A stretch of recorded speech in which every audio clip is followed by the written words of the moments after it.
अस्सलाम वालेकुम गर्ल्स, कैसे हो आप सब। आज जो है हमने अपना नेक्स्ट चैप्टर जो है स्टार्ट करना है, जो कि है चैप्टर नंबर 10 और हमारा मॉड्यूल है ये मॉड्यूल 7 एंड चैप्टर नेम है अंडरस्टैंडिंग वर्क टीम्स। ठीक है, इसमें इस चैप्टर में बेसिकली हमने देखना है कि जो ग्रुप्स और टीम्स होती हैं वो क्या मतलब उनकी सिग्निफिकेंट जो होती हैं करेक्टरिस्टिक्स होती हैं, क्या इनके डिफरेंसेस होते हैं और इन दोनों में मेजरली क्या चीज़ जो है वो डिफरेंट होती है एक दूसरे से। ठीक है, अब आ जाता है सबसे पहले वर्क ग्रुप। ठीक है, वर्क ग्रुप क्या है? A group that interacts primarily to share information and to make decisions to help each group member perform within his or her area of responsibility.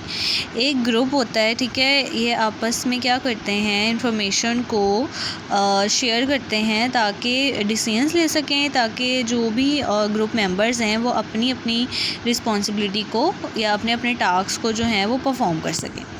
अगर हम यहाँ देखें तो यहाँ लिखा हुआ है work groups have no need or opportunity to engage in collective work with joint effort, so the group performance is merely the submission of each members individual contribution. अच्छा, बात यहाँ पे ये है कि जो ग्रुप्स होते हैं ना, उसमें ये होता है कि हर एक को ये ना कुछ असाइन टास्क होते हैं। तो असाइन टास्क जो होते हैं वहाँ पे सबसे पहले तो ग्रुप आप लोगों को पता होना चाहिए क्या होता है, 2 और मोर इंडिविजुअल जिसमें होते हैं इंटरेक्ट कर रहे होते हैं, इंटरडिपेंडेंट होते हैं और एक साथ मिलके जो हैं पर्टिकुलर ऑब्जेक्टिव्स को अचीव करने के लिए काम कर रहे होते हैं। ठीक है, लेकिन जो वर्क ग्रुप्स होते हैं यहाँ पे कोई अपॉर्चुनिटी नहीं होती कि वो लोग कलेक्टिव या जॉइंटली काम करें, सबके इंडिविजुअल एफर्ट्स होते हैं जिसका एट दी एंड जो है वो क्या होता है, वो मिल जाता है, जो भी उनका गोल होता है वो लोग अचीव कर लेते हैं। ठीक है, एक ही काम के लिए वो लोग एक ही ऑब्जेक्टिव को अचीव करने के लिए वो लोग काम कर रहे होते हैं, लेकिन होता ये है कि सब जो हैं अपने असाइन टास्क जो हैं वो कर रहे होते हैं, सब मिलके काम इस तरह के कि नॉलेज सब में, ये जो इन्फॉर्मेशन है वो सब में शेयर हो रही होती है इक्वली, लेकिन वो इसलिए शेयर होती है ताकि वो अपने अपने असाइन जो भी रोल्स हैं उन्हें कंप्लीट कर सकें। ठीक है, पहली बात तो ये होगी, there is no positive synergy that will create an overall level of performance greater than the sum of the inputs. अच्छा, जो ग्रुप्स होते हैं इसमें कोई भी ऐसा नहीं होगा कि आपकी जो लेवल ऑफ परफॉर्मेंस है वो हाई हो जाए, जबकि ये सब डिपेंड करेगा जो भी आपने इंडिविजुअली एफर्ट्स पुट किए हैं ना, उन सब का जो भी आप सम होगा वो। अब नेक्स्ट पेज पे है work group is a collection of individual doing their work ability with interaction and और डिपेंडेंसी। अच्छा, यहाँ पे बात ये है कि वर्क ग्रुप बता दिया है कि ये सारे जो लोग हैं एक ग्रुप में काम तो कर रहे हैं, लेकिन क्या है कि इनकी जो भी परफॉर्मेंस है वो इंडिविजुअल बेसिस पे, जो भी इनपुट्स हैं वो इंडिविजुअल बेसिस पे हैं। अब इसके ऑपोजिट एक आ जाता है अ वर्क टीम। ठीक है, a group whose individual efforts result in performance that is greater than the sum of the individual inputs. अब ये जो वर्क टीम है, एज अ टीम काम करना अलग चीज़ है, मींस कि आप लोग इक्वली रिस्पॉन्सिबल होगे हर चीज़ के। ठीक है, वहाँ पे जो फर्स्ट हमने देखा वर्क ग्रुप, वहाँ पे इंडिविजुअल फैक्टर था कि हर एक ने जो जो असाइन टास्क हैं वो कर लिए, लेकिन यहाँ पे क्या होगा कि यहाँ पे एज ए टीम जब काम कर रहे होगे, वर्क टीम्स होती हैं, तो यहाँ पे सबके जो भी एक होता है कि कोऑर्डिनेशन जो होती है वो होती है, प्लस हर एक को हेल्प आउट जो है वो ईज़िली कर सकते हैं। मेजरली आपने एक ना टीम की तरह जो है काम करना होता है।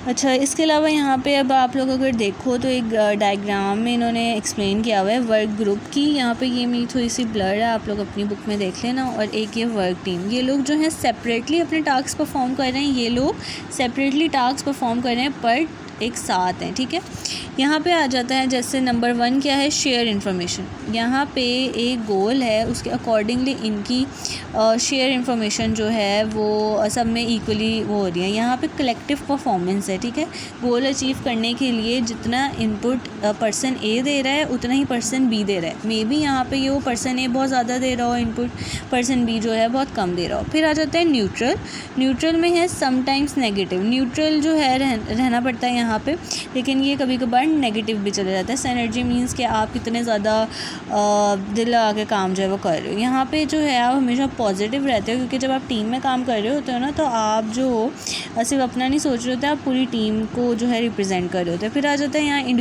इंडिविजुअल जो है आपका इनपुट जो है कंसीडर हो रहा होता है, जबकि यहाँ पे क्या है कि आप इंडिविजुअल के साथ साथ म्यूचुअल कंसेंट के साथ भी काम जो है वो कर रहे होते हो।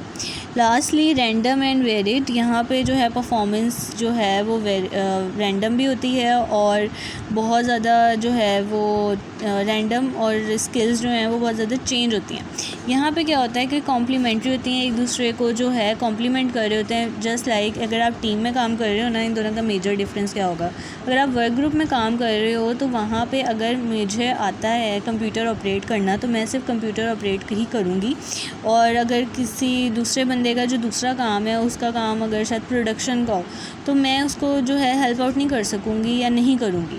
अगर मैं वर्क में मैं अपना असाइन ग्रुप करूँगी, ठीक है, जो मेरा अगर मैं वर्क ग्रुप में होंगी तो मैं अपना असाइन टास्क करूँगी, जबकि अगर मैं वर्क टीम में होंगी ना तो मैं किसी ना किसी तरह उसे हेल्प आउट करूँगी, जहाँ पे मुझे नहीं समझ आएगा मैं उससे हेल्प लूँगी, क्योंकि यहाँ पे आप एक दूसरे को जो हो कॉम्प्लीमेंट कर रहे होते हैं। अब यहाँ पे इन्होंने पैराग्राफ में जो है वो यही बात बताई हुई है कि in both work group and work team there are often behaviour expectation of members, collective normalization efforts, active group dynamics and some level of decision making. Both may generate ideas, pool resources, coordinated logistics such as work schedules for the work group. However, this effort will be limited to the information gathering for decision maker outside the group. अच्छा, ये सारी चीज़ें हो गई। फिर आ जाता है whereas we can think of a work team is a subset of a work group. The team is constructed to be purposeful, symbolic in the member interaction. The distinction between work group and a work team should be kept when the teams are mentioned interchangeably in different concept highlights the difference between them. अच्छा, this definition में clarify why organization structure work processes by teams. अब यहाँ पे इन्होंने कहा है कि आपको इससे पता चला होगा कि ऑर्गेनाइजेशंस क्यों वर्क टीम्स को प्रेफर करती हैं ना कि वर्क ग्रुप्स को, क्योंकि आप लोग अगर मैनेजमेंट जो है वो चाह रही होती है पॉजिटिव सिनर्जी हो, जहाँ पे आप जो हो अपनी परफॉर्मेंस को इंक्रीज़ कर सको, एक्सटेंसिव व्यूज़ और टीम्स हो जिसकी वजह से potential for an organization to generate greater outputs with no increase in employ head count. यानी कि एम्प्लॉयज़ आप चाहे ना बढ़ाओ, जितने आपके एम्प्लॉयज़ हैं आप उनके साथ मिलकर ही जो है वो एज ए टीम काम करो। There is nothing magical that ensures that a team doesn't improve its performance. And lastly जो है, if the management hopes to gain increases in organization performance through the use of teams, there teams must processes these characteristics. यानी कि management जो है वो इस सारी चीज़ों पे फोकस कर रही होती है। ठीक है, नेक्स्ट जो है हम इंशाल्लाह कल पढ़ेंगे।